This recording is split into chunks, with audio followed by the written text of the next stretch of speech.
जब भी कोई मुश्किल पेपर आता है तो लगता है कि अरे और गहराई से पढ़ना पड़ेगा। और जानते हैं, यही वो सवाल है जो अक्सर हमें गलत रास्ते पर ले जाता है। मतलब बिना लक्ष्य के अंतहीन रिसर्च के जाल में फंस जाना।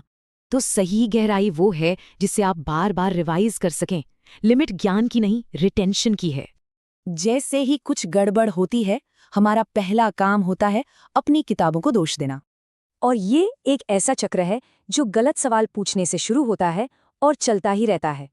जेईई की तैयारी के दौरान भी यही हुआ था। प्रैक्टिस टेस्ट में नंबर कमाए और बस गलत सवाल शुरू। सारा ध्यान इस पे था कि वो कौन सी एडवांस किताब है जिसमें ये सवाल था। लेकिन नई किताबें खरीदने के बाद भी स्कोर वही का वही रहा। मतलब असल प्रॉब्लम कुछ और थी।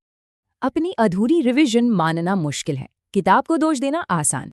तो सवाल ये नहीं पूछना है कि कौन सा नया सोर्स लूं, सवाल को बदलना होगा।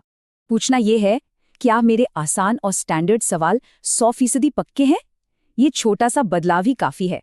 एक टफ पेपर को देखिए, 25 में से सिर्फ 4 सवाल बहुत मुश्किल थे, यानी 16%। अब उन 16% के पीछे भागने का मतलब है बचे हुए 84% में भी गलतियां करना। और इन चंद मुश्किल सवालों के चक्कर में मैथ्स, रीजनिंग, इंग्लिश सब पर असर पड़ता है। एक कामयाब स्टूडेंट को सिर्फ मटेरियल कलेक्टर नहीं, बल्कि एक शेफ बनना पड़ता है। कलेक्टर के पास किताबों का ढेर होता है, जबकि शेफ के पास चुनी हुई किताबें होती हैं। कलेक्टर के पास दुनिया की हर चीज हो सकती है, पर शायद वो खाना ना बना पाए। वहीं एक शेफ कुछ ही चीजों से बेहतरीन डिश बना सकता है। असली खेल मास्टरी का है। याद रखिए, किसी भी एग्जाम का मकसद 100% स्कोर करना होता ही नहीं है। मकसद है जो सवाल हो सकते हैं उनमें अपना स्कोर मैक्सिमाइज करना, और ये अच्छी रिवीजन से ही होगा।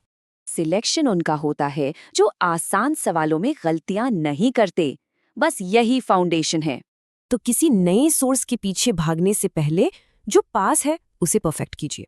तो खुद से पूछिए, आप एक कलेक्टर हैं या एक शेफ? इसी जवाब में सफलता का रास्ता छिपा है।